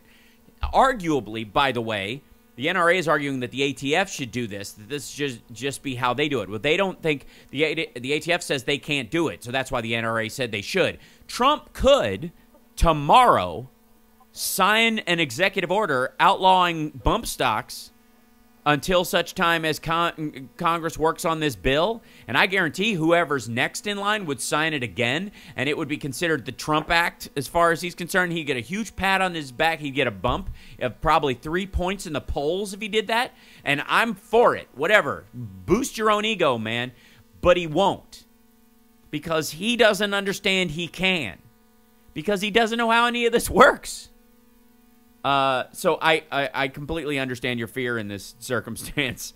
But the reality is that Trump simply does not know how government operates. He's people have started describing him as kind of a mom and pop shop kind of a guy. And he has never had to answer to a board of directors or investors in any major way other than making a sales pitch. He's had about as much experience with the public having a vested interest in what he does as a used car dealer has with before lemon laws existed. Could we get him on the lemon law? Is that possible? Is there a political lemon law? That would probably freeze our government in half. I think, but I appreciate the call. Let's grab another caller. Who do we have, Lady B? We have Nancy from Oak Lawn. Great. Hi, Nancy. Welcome. Hey, Hal. How's it going? It's good. Go ahead. You're not going to... I don't think anyone's going to like what I have to say, but I'm going to try to say it. Okay. What do they do on Law and Order shows? They right away go after... they use the little guys to go after the big guys. Right. And why are we where we're at now in 2017? Because they treat us like 2-year-olds, and they didn't. Democrats, I'm talking about especially corporate Democrats, they don't know how to fight. And starting all the way back from Johnson, that's why we're here today in 2017. Because when the cops have the guy in the room where they're trying to talk him, into whatever they need to have him admit. What do? They're trying to get the big guy. Sure. They give them leeway. They give them, lower sentences and all that. Okay. They're going for the enablers. Right. Who are the enablers of what's happening now? The corporate Democrats. Because they're sitting back on their fat butts, not saying a word. We should have been screaming from day one. How do you mean? Johnson should have called out Nixon. We would have never had him. Probably would have never had Reagan. Ford didn't prosecute Nixon. He pardoned him. It's all, and I know Ford wasn't a Democrat, but I'm just saying.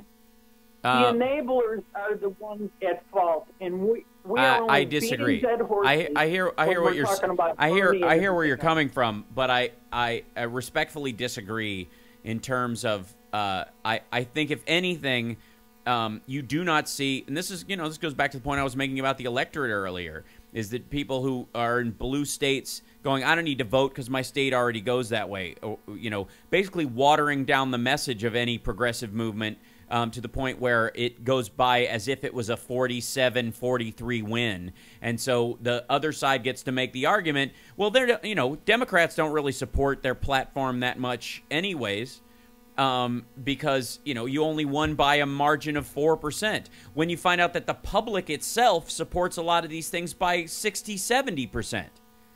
So where is that extra 20, 25, 30% of people who should be voting for these progressive ideas who don't?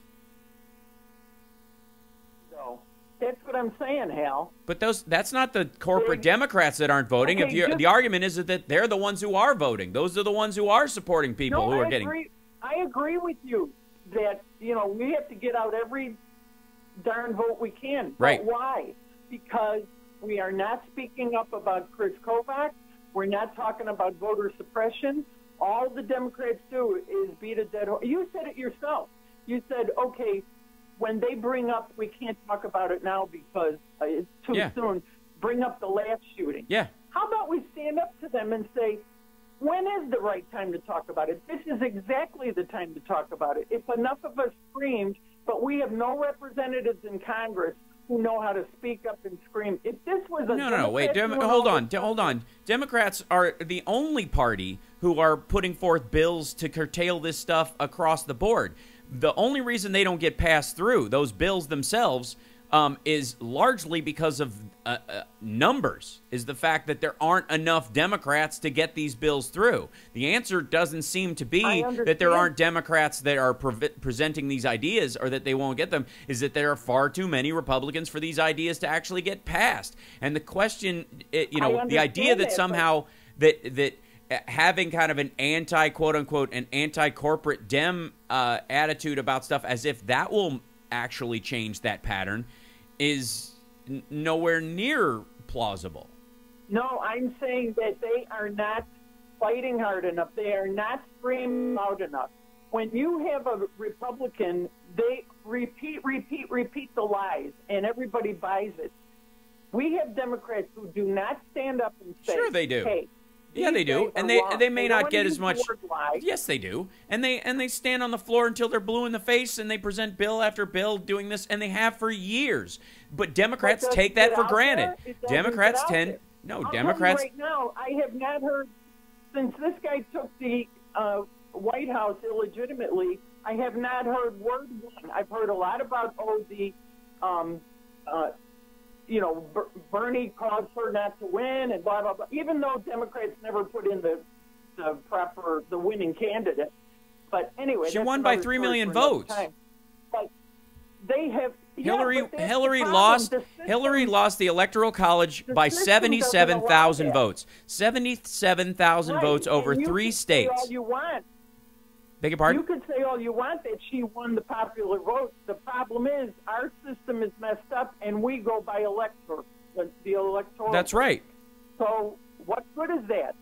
How about doing something about changing it? How about screaming about all the stuff that's going on in this White Hillary House? has made that very argument about eliminating the Electoral College, but until it goes, the Democrats have a responsibility, or people who believe in progressive values have a responsibility to vote for the best of the situation, not scream about the lesser of two evils and pull out of it. And ultimately, 77,000 votes over the course of 3 states determined the election this time around. She won by 3 million on a popular vote, but in states like Michigan and Pennsylvania, Dems who didn't vote because they owe her emails or because they were mad about Bernie or because they voted for Jill Stein in a protest vote absolutely tilted that vote because of a complaint about this idea that somehow corporate, quote-unquote, corporate Democrats, I guess like Al Franken and Elizabeth Warren, somehow don't care.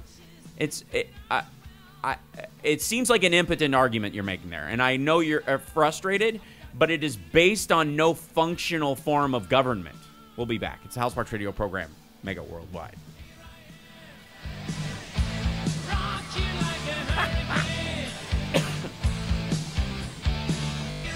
Okay, Carl, that's hilarious. This woman's thought pattern is like a Scrabble board that someone hit with a leaf blower. That's hilarious.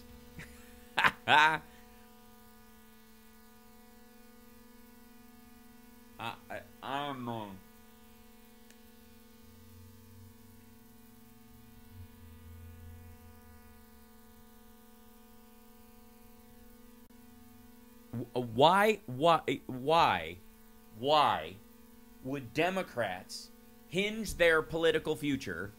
Why would anybody get elected hinge their political future on fickle voters?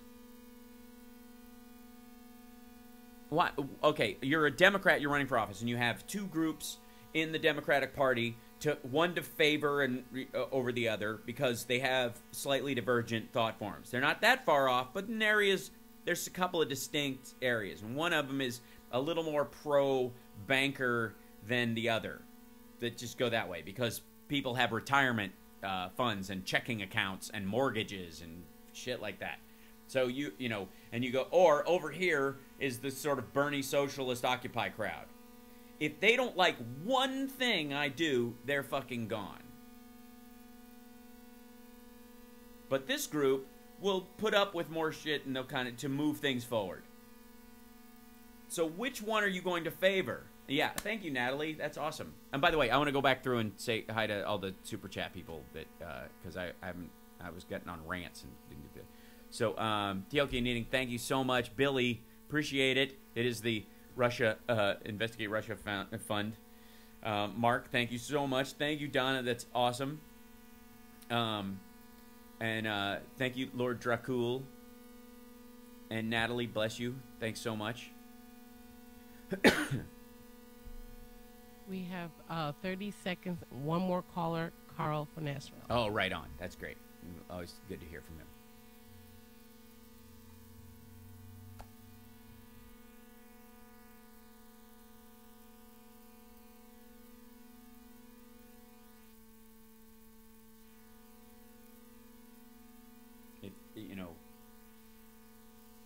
Single issue voters are worthless in a campaign, especially if you can only snare them by losing an equivalent number.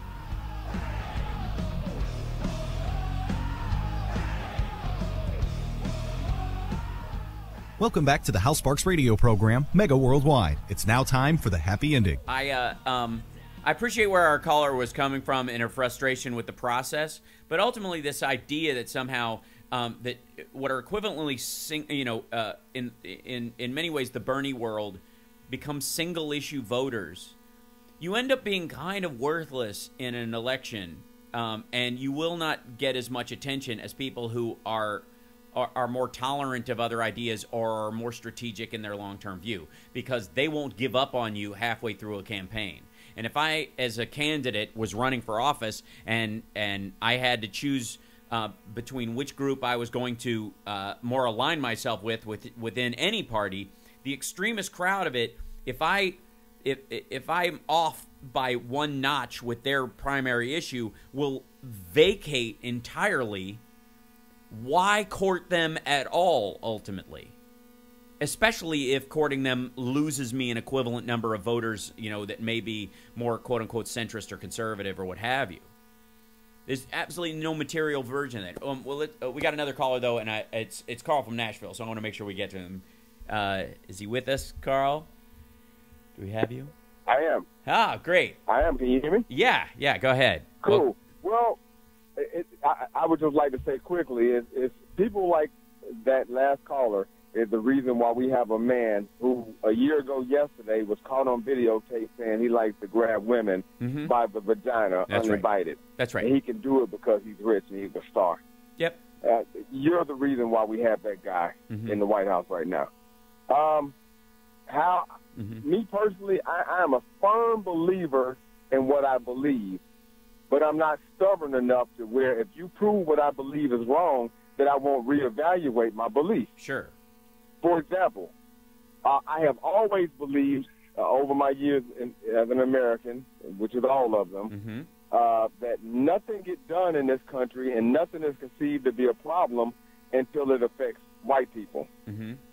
One of my beliefs that I had to reevaluate is I've always thought, and as grim and as ugly as this may sound, I've always thought that in order for us to ever get any kind of sensible gun control in this country, a lot of white children would have to be massacred. Young white children would have to be shot in a school.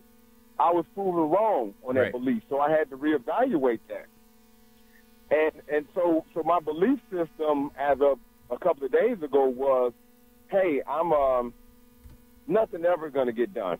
Right. It doesn't matter who gets shot, how many people get killed. Nothing is going to get done. Ho-hum is just another Monday in America. Until something caught my attention. Have you ever watched the TV show This Is Us? Yes. Okay. Do you remember the very first episode of This Is Us? I think so. I don't know. It's the first one I watched. When they had the triplets. Yes. Yeah.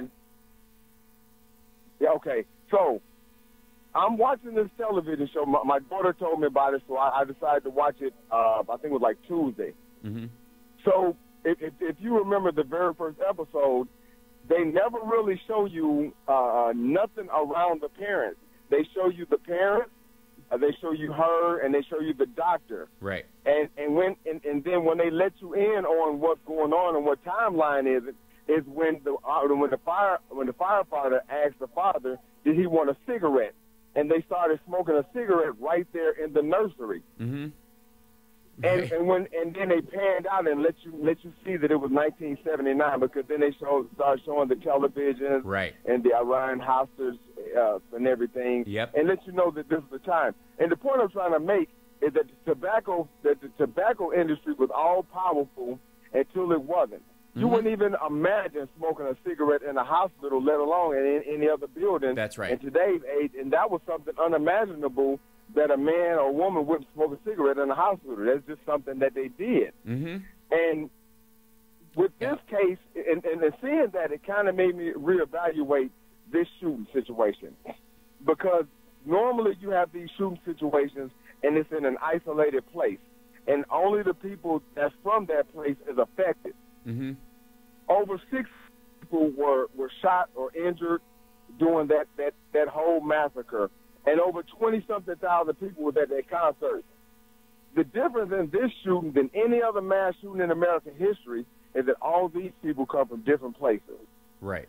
And I think what's going to happen, and I hope that this is going to happen, and I hope it destroys the cynic in me, that a lot of people that get shot or injured or saw people with their heads blown off from high-powered military-grade weapons will go back to their little corner. Because, when Sandy Hook happened, they did things in Connecticut to try and ensure that don't happen again. But that was just in Connecticut. Right. But I believe that all these people that was either shot, killed, injured, or just saw some of the carnage will go out in their communities and start doing things, and in particular in communities of Trump voters, because let's be frank, most of the people that was there are gun-loving, gun-toting Trump voters. Right. And one of the results that I've seen so far is a lot of the musicians was on some type of NRA panel or something like that, and all but one guy has resigned from that little panel from their website. So I think that this time, this shooting, by it having so many different tentacles with people from all over the place, we may have an opportunity to get some things done. But this is America, so never underestimate the ignorance. Well, I appreciate the call, and I hope you're right. No, I understand what you're saying, because there's this idea that there are lobbies that are so incredibly strong until they just go away, and that's an excellent point. And the NRA is precisely that. They are an industry lobby group that has inflated numbers, largely because there are gun ranges that get free material support from gun manufacturers if they have people sign up for the NRA when they use the course. Get $10 off if you with our regular shooters club if you join the NRA if you're not already a member, and it becomes like a Costco card, and with about as much thought into it, which is why you find all these situations where NRA members are against automatic weapons, are against bump stocks, are against assault rifles, are for the assault rifle ban. They're okay with it, but somehow the NRA takes as their mandate not what their members say, but what their what the gun manufacturers say, right? So I do think it's important that we recognize that there's a potential that the NRA as a lobby group could be in its waning power. It's important to constantly hit them about that, though, because one of the reasons the fight about tobacco was 14 years of nonstop pushing on this. So there you go. Anyways, I appreciate the call. Excellent point. I do want to end on a happy ending this week. So, because there's been so much rough news that it, increasingly, I feel like we need a bright point to look to. And when we were talking earlier about the idea that that one of the reasons we're in these wars in the Middle East and why countries in the Middle East are warring with each other is about oil and is about energy. And as we grow as a society and find better, more reliable and reusable forms of energy, one of the companies that's been on the cusp of that has been the Tesla group run by Elon Musk, bless his heart. And there's a story coming out that billionaire Tesla founder Elon Musk spoke with Puerto Rico Governor Ricardo Rossello on Friday about his offer to have Tesla rebuild the U.S. territory's power grid. Rossello confirmed that the two spoke in a tweet Friday night. Great initial conversation with Elon Musk tonight, the governor tweeted. Teams are now talking, exploring opportunities. Next steps soon to follow. This could be the bright point of when you have a situation of utter destruction, is that the rebuilding is a move towards the future where Puerto Rico becomes an enviable place as far as their investments and their structure. We wish them a speedy recovery. Anything you guys can do to help is wanted and welcome. Please think about signing up as a blood donor, donate food and the like, both to Puerto Rico and to Vegas. Take care of yourself and take care of somebody else. We'll see you next week. It's the House Sparks Radio program, Mega Worldwide. Stay tuned for Dick K. Thank you, Lady B. I think it worked this week. I think we were good. Sonically. I think. Thank you, Hal, for mentioning it. Yeah, absolutely. I appreciate it. Yeah, no question. So, and I think we sounded okay this week, too. So hopefully that solved the problem we had last time. Good. Okay, good. Yeah. Lovely. Well, you sound terrific on this end, too. And big hug, and I'll see you soon because I'm going to come through town in the next few weeks if I can work it out. And say a little prayer for my family because I still haven't heard my sisters in Puerto Rico. Oh, right. Yeah. We will. Okay. I appreciate it. Absolutely. Thank you. Big hug. Okay. I'll talk to you soon. Okay. Bye. Thank you. Bye. Oh, I didn't know her sister was still down there. Man. Yeah, Johnny's the jinx that messes up the feed. My happy ending is I'm going to go see Blade Runner 2049 again in IMAX tomorrow. Me too. I'm going to go see it tomorrow. I'm seeing it tonight as well. So there you go. Let's see. Happy ending. I finally talked to my mother. There you go. All right. Yeah, everybody go see Blade Runner. Because Blade Runner is my favorite movie. The original is my favorite movie. And I want this one to do well because it's terrific. So there you go. I'm hoping it will draw attention to the original too, because it's just one of the most perfect sci-fi movies, and also a great kind of conversation that's necessary between both, about humanity, just philosophically, how I could unpack Blade Runner for days.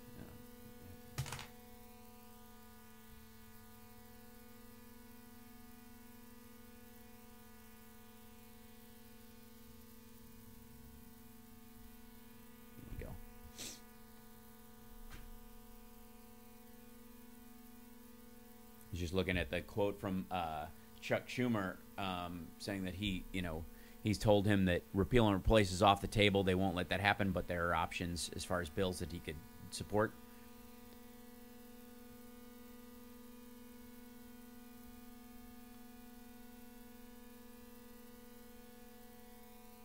You met 30 Seconds of Mars once? That's cool. I really like their concert movie that I have. Pretty terrific, and I like the This Is War a lot.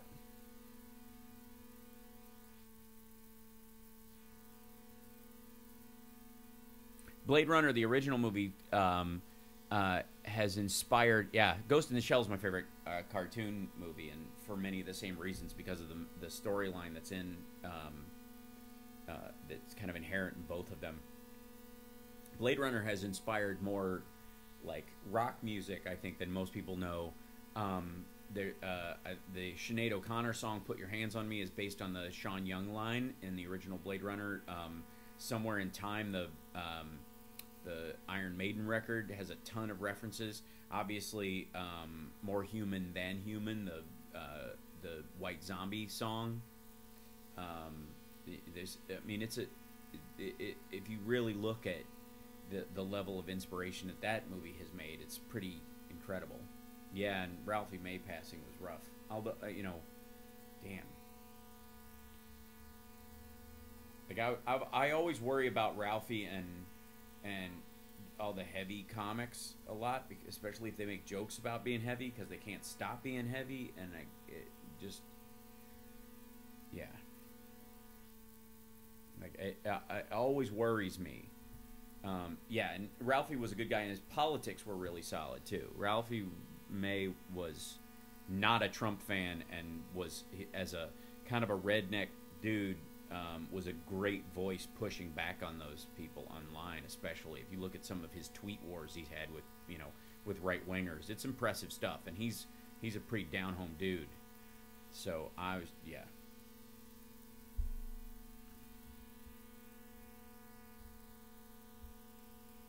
Michael Anderson, the deep influence of Philip K. Dick. Yeah.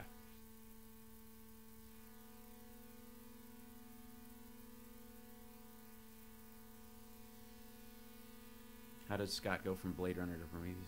I don't know. Prometheus stands up on a second or third watch, but it's also the source material. Blade Runner in and of itself had a deeper source material. It's not that you can make a movie out of whole cloth. You can make it look as great as you want, but the inherent philosophy of do androids dream of electric sheep, and the belief system of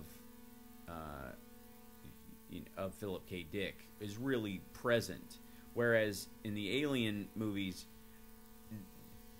there's an odd argument about what the overall premise is, especially in the later movies, especially in terms of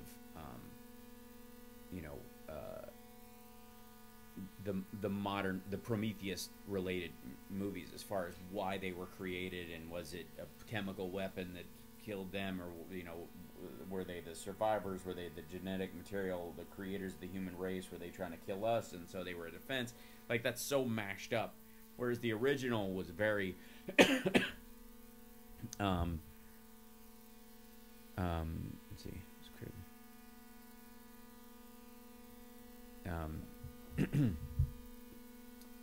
I liked the Ford voiceovers, Carl. I saw it in that original form, and I fell in love with that movie. I didn't have yeah. It doesn't.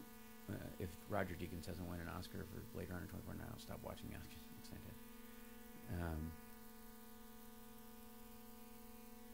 Yeah, and Ginger, I recommend the original with the voiceover, because I do think there was something kind of film noir to it that it made me appreciate it. Yeah.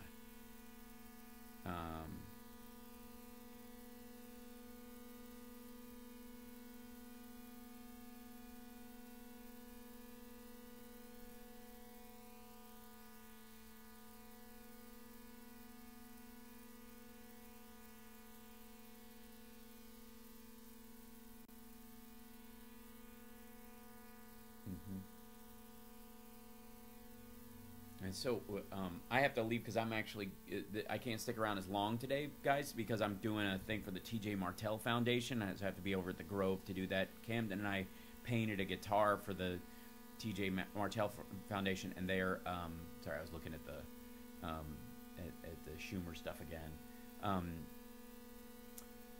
So I've got to go over there. Their auction, they start the auction today of all the people who painted them or whatever. So I'm going over to support that, and then tomorrow I'm doing stand up for the. I think they want me to do stand up. I might be just hosting. We'll see. But for Farm Sanctuary, and then I'll be at LA Podfest tomorrow for the Film Threat podcast.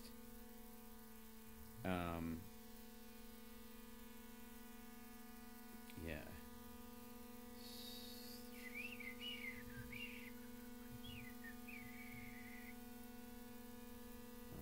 So, I'm trying to look up all the, let's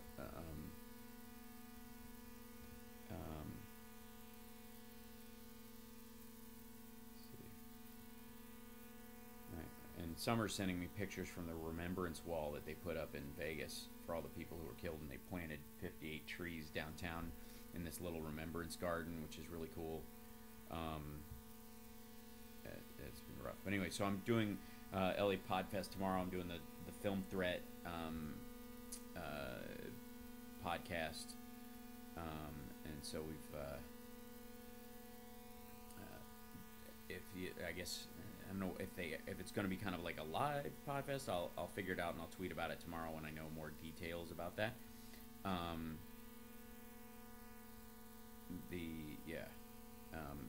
then so tomorrow's Podfest, and after that is the Farm Sanctuary thing for Gene Bauer and all those guys. So, I'll show you the guitar. I played this last week at the live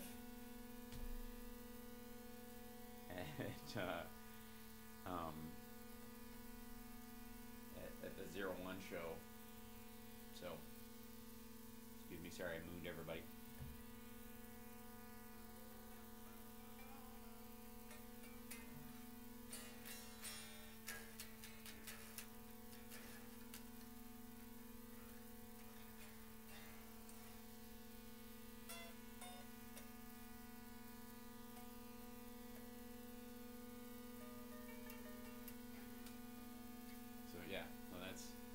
That is she. We call her Lady Strange because I play her on the song Strange on stage.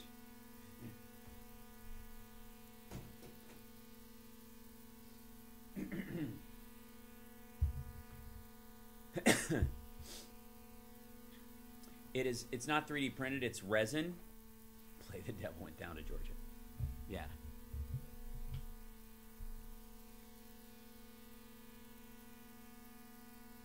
I will not comment on how much it cost, but yeah, there you go. It was surprisingly cheap, but not anymore because there's only a few of them.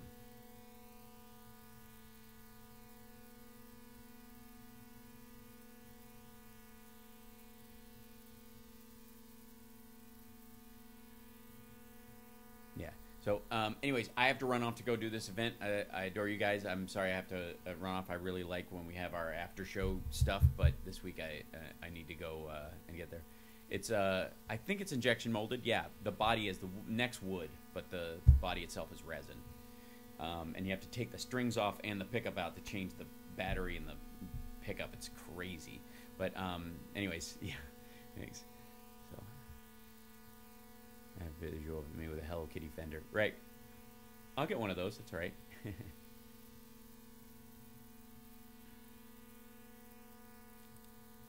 Watch it, Amos. You again with the hum. All right. Man's got a... So, anyways, be well, you guys. I'll talk to you next time. And I'll see you guys on Twitter and Twitter machines. And hopefully... Well, I know I'm going to push this ad nauseum, but this whole idea that people in blue states can afford not to vote because the state's going to go their way is now my cause célèbre of like going to deal with this stuff because it drives me crazy. Anyways, everybody take care of yourselves. If you do, pray for Lady B and her family and their safety and health and all that. And we'll see you next time. And I have some, and we'll talk more Mason stuff coming up too because there's some cool stuff happening. I got my 30th degree. That might have to be a show in and of itself. On the 29th, the 27th, I get my 32nd degree. For 31st and 2nd on the same night. But we'll talk about that then. Anyways, take care, guys. We'll see you next time. Bye.